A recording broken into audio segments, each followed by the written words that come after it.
Okay, so now I'm going to get into the actual results here. And so I'm going to start with the economic indicators. And what you see here is on the left side is our projected net revenue from timber harvest.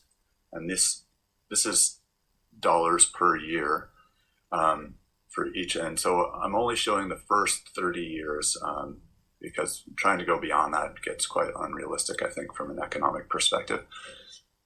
And then so on the right side, you see what we project as net revenue from the sale of carbon credits.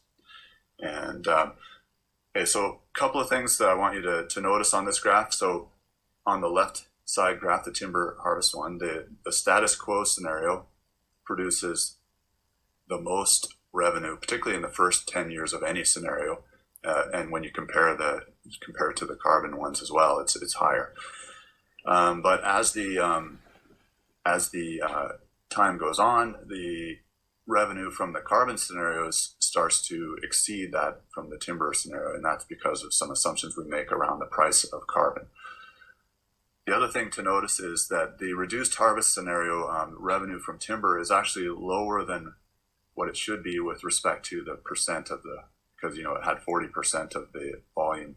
And it's not quite 40% of the income because the costs associated with that harvest are a bit higher. And I'm going to show you some of the assumptions here in a second that we used. And then on the right-hand side, you can see that the active and passive conservation scenarios were the best from the carbon perspective. However, the reduced harvest scenario still was able to generate some carbon revenue. Next slide, please. So this is just kind of I figured there would be some questions about the assumptions we use for this analysis. And so what I show on the left-hand side is the assumptions we use for the timber harvesting and revenue. So this was, again, with discussion with Sean and others about kind of what we would expect the cost per cubic meter to be on average, and what would we expect the price that we could achieve on average. And the way you look at the difference between those, and that's what the net value per cubic meter is for each of those scenarios.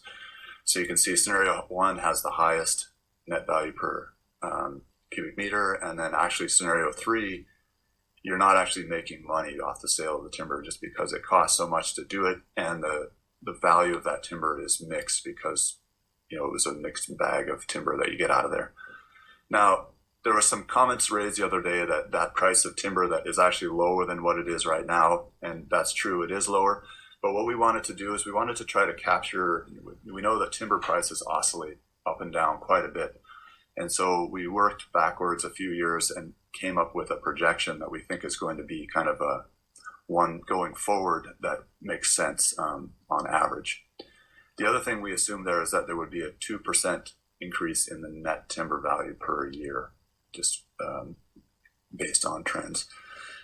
And then, so on the other side of the thing, the carbon side, we started with a value of around $25 per ton of CO2e. Now, this is a bit higher than what we had in our carbon report that we did before, but we've noticed that with many of the clients within our 3 Green Treaty Network anyways, they're showing that carbon prices are going up and the demand for carbon is going up. And so we think that these prices are realistic, particularly for a high value project like the North Cowichan would be.